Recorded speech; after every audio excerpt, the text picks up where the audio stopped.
Hello जी, क्या हाल चाल? सब बढ़िया? Yes sir. चलो बच्चों, आज हम शुरू करने जा रहे हैं Indian contract act 1872। Yes, the Indian contract act 1872।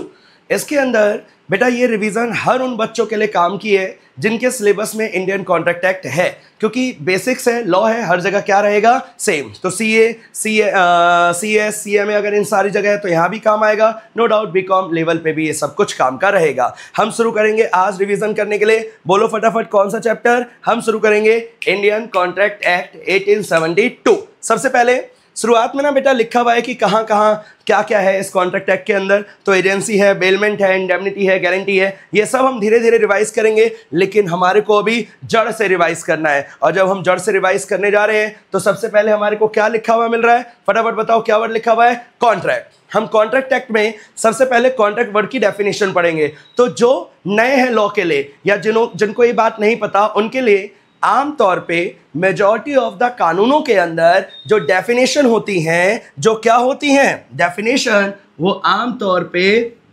कहाँ होती है? कौन से सेक्शन में गिवन होती है बेटा? वो गिवन होती है आमतौर पे सेक्शन नंबर 2 के अंदर। सेम यहाँ पे भी एप्लीकेबल है। यहाँ पे इंडियन कॉन्ट्रैक्ट एक्ट के अंदर जो वर्ड कॉन्ट्रैक्ट है वो कॉन्ट्रैक्ट डिफाइंड हुआ है 2H के अंदर, सेक्शन 2 क्लॉज H के अंदर, जो कहता है क्या होता है कॉन्ट्रैक्ट। तो लिखा हुआ है कॉन्ट्रैक्ट होता है एन एग्रीमेंट।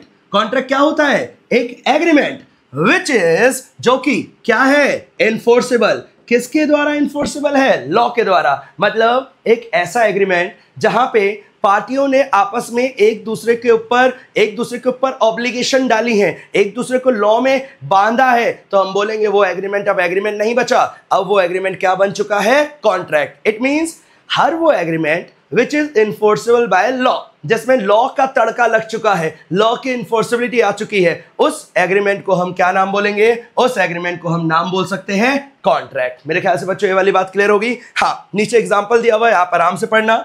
हमारे लिए काम का तो ये है, contract is equals to agreement plus किसका तड़का? एनफोर्सिबिलिटी बाय लॉ का तड़का। मतलब लॉ की ऑब्लिगेशन क्रिएट होना जरूरी है। एनफोर्सिबिलिटी बाय लॉ का मतलब हुआ कौन सी ऑब्लिगेशन क्रिएट होना जरूरी है? लीगल ऑब्लिगेशंस बिना क्रिएट होने वाला कोई भी एग्रीमेंट कॉन्ट्रैक्ट बन नहीं पाएगा। मेरे ख्याल से हर बच्चे को 2H क्लियर हो गया होगा।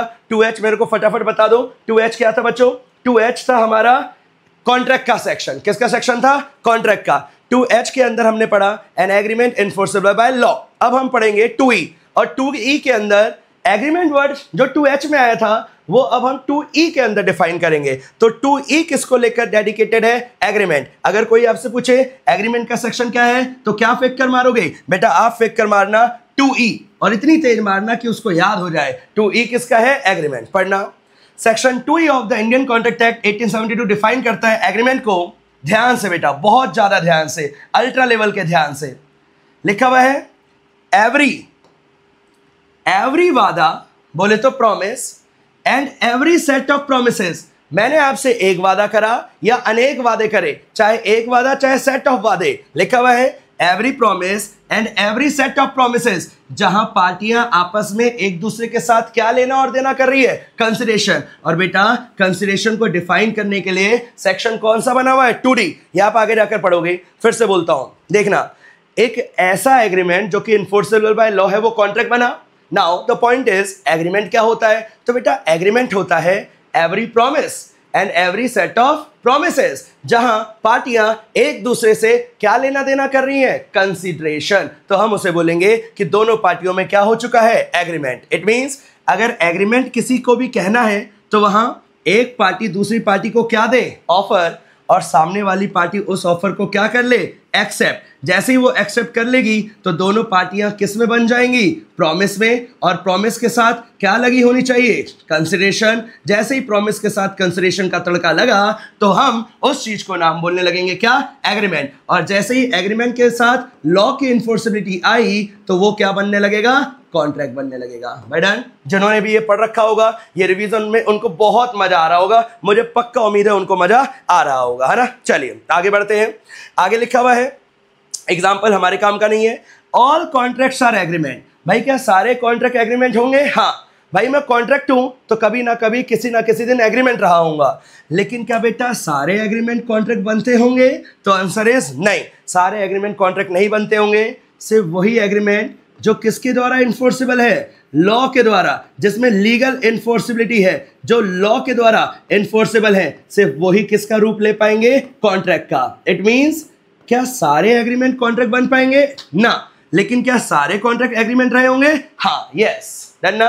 ऐसे क्वेश्चन पेपर में आते हैं, सीधा बोलेगा कमेंट करो all contract are agreement but all agreement are not contract. तो आपके हिसाब से क्या होना चाहिए? तो 2H लिखना, 2E लिखना और बोल देना भाई एग्रीमेंट में इन्फोर्सिबिलिटी लॉ की आएगी तभी वो कॉन्ट्रैक्ट बनेगा, अदरवाइज कॉन्ट्रैक्ट नहीं बनेगा। लाइक सोशल एग्रीमेंट या डोमेस्टिक एग्रीमेंट, वो कभी कॉन्ट्रैक्ट का रूप नहीं ले पाएगा। चलो बेटा, मेरे को उम्मीद है 2H 2E सबको क्लियर होगा। आगे फिर अब हमने सीधा सेक्शन 10 रिवाइज करना है। सेक्शन 10 बच्चों मुझे उम्मीद है आपको याद होगा, इस सेक्शन को हमने बहुत इंपॉर्टेंस दिया था। सेक्शन 10 क्या था, याद है किसी को? Section 10 essentials of a valid contract. इसमें ना अभी हमने 2B छोड़ा है, प्रॉमिस। प्रॉमिस भी बहुत सारे बच्चों को याद होगा, लेकिन हम उसे रिवाइज करेंगे। पहले मैं किसी मतलब जो ज्यादा इंपॉर्टेंट है उनको पहले रिवाइज कर रहे हैं, थोड़ा चीजें आगे पीछे करके रिवाइज करेंगे। 2H done, 2E done. आओ सेक्शन 10 देखना क्या लिखा हुआ है। Essential element of a valid contract. Section 10 कहता है भाई सबसे पहले एक वैलिड कॉन्ट्रैक्ट के अंदर सबसे पहले ऑफर होना चाहिए और एक्सेप्टेंस होना चाहिए। शॉर्ट में आप कह सकते हो क्या होना चाहिए? एग्रीमेंट।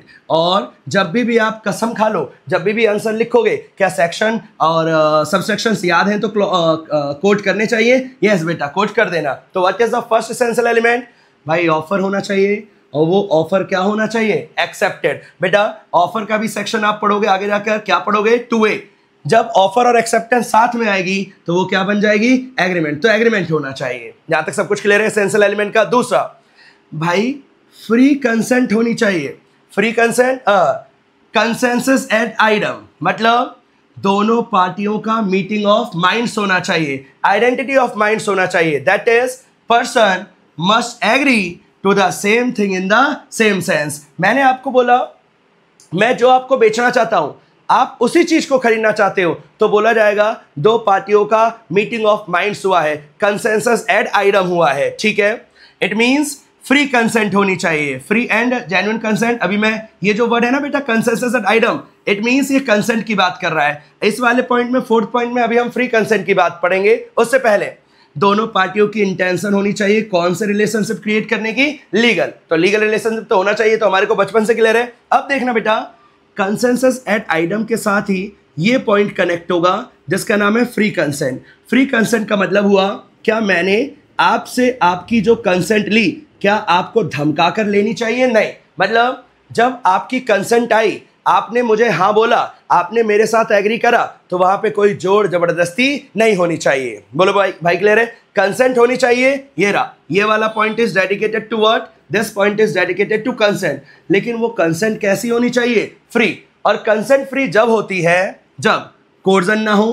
कोर्जन मतलब सेक्शन 15 ना आया हो, अनड्यू इन्फ्लुएंस ना हो, अनड्यू इन्फ्लुएंस मतलब सेक्शन 16 ना आया हो, फ्रॉड ना हुआ हो मतलब सेक्शन 17 ना हुआ हो, मिसरिप्रेजेंटेशन सेक्शन 18 ना हुआ हो, मिस्टेक सेक्शन 20-21 ना आया हो। भाई बोलो बात क्लियर है? फिर से कहता हूं, अगर इनमें से कोई सी भी चीजें आ गई, कोई सी भी चीज आ गई इनमें से, तो फ्री कंसेंट नहीं बचेगी। और फ्री कंसेंट नहीं होगी तो क्या अब हम उसे कॉन्ट्रैक्ट बोलेंगे या नहीं बोलेंगे? नहीं बोलेंगे। भाई बोलो बात क्लियर है?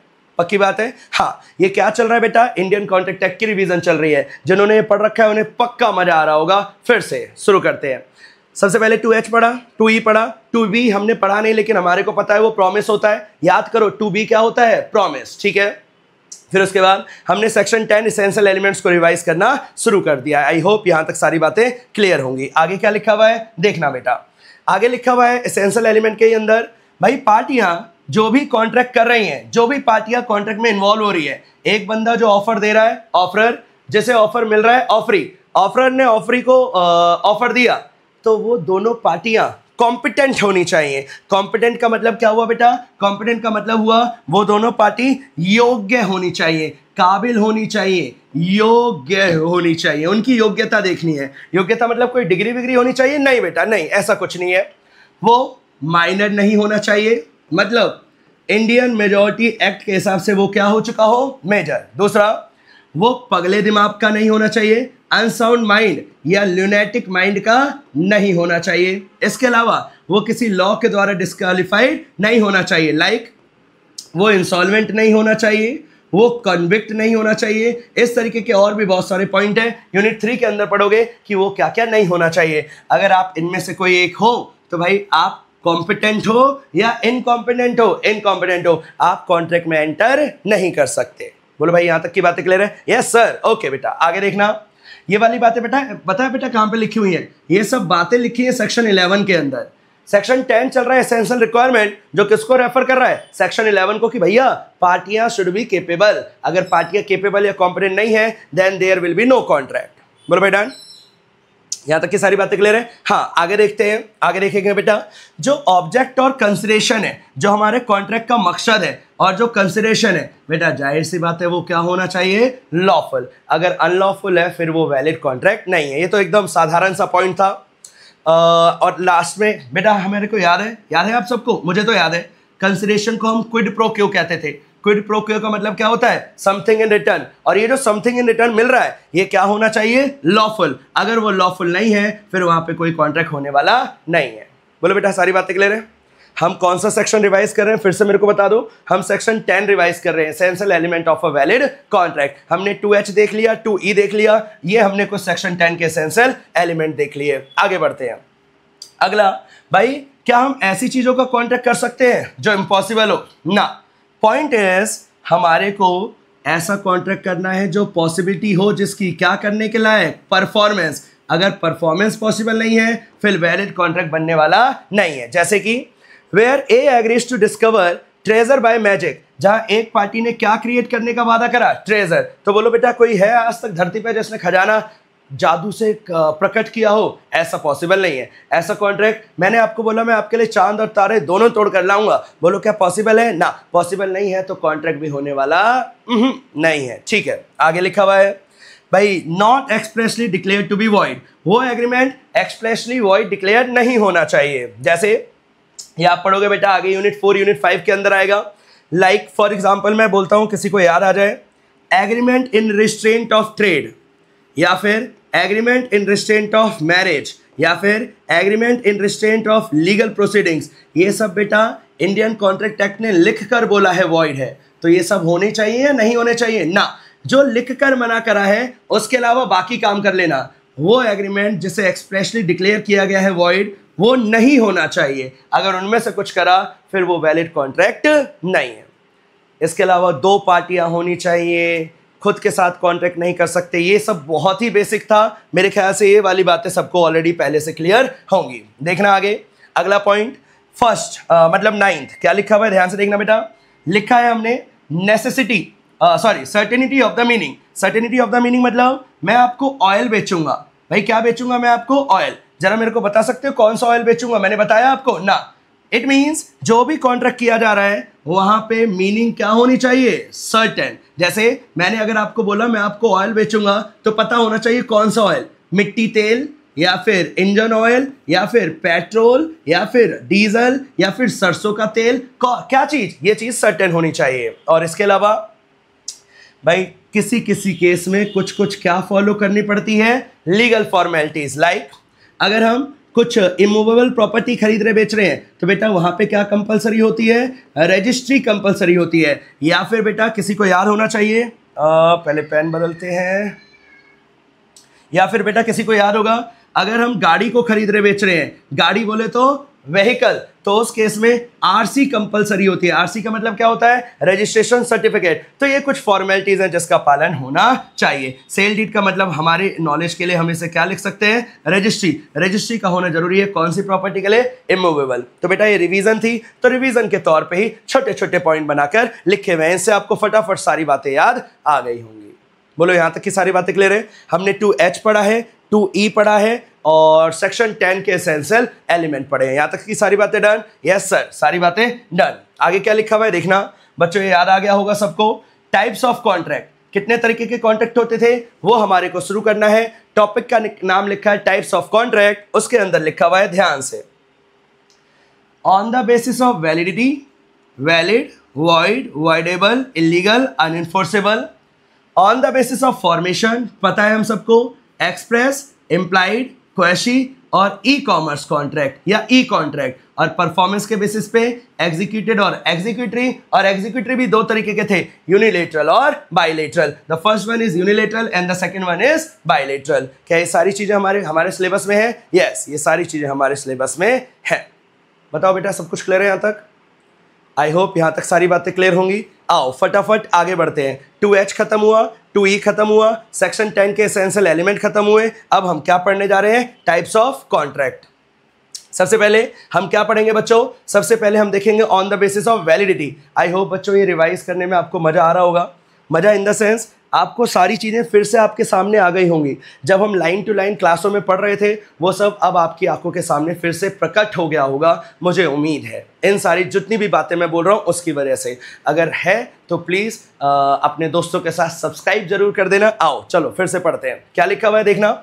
सबसे पहले on the basis of validity में वैलिड कॉन्ट्रैक्ट. भाई वैलिड कॉन्ट्रैक्ट एक ऐसा कॉन्ट्रैक्ट जिसमें सेक्शन 10 बोले तो बेटा सारे एसेंशियल एलिमेंट होने चाहिए. अगर सारे एसेंशियल एलिमेंट का तड़का है तो वो कॉन्ट्रैक्ट कैसा कॉन्ट्रैक्ट बन जाएगा? वैलिड. खत्म, कुछ बोलने की जरूरत नहीं है. अगला लिखा हुआ है वॉइड कॉन्ट्रैक्ट. ये है काम का.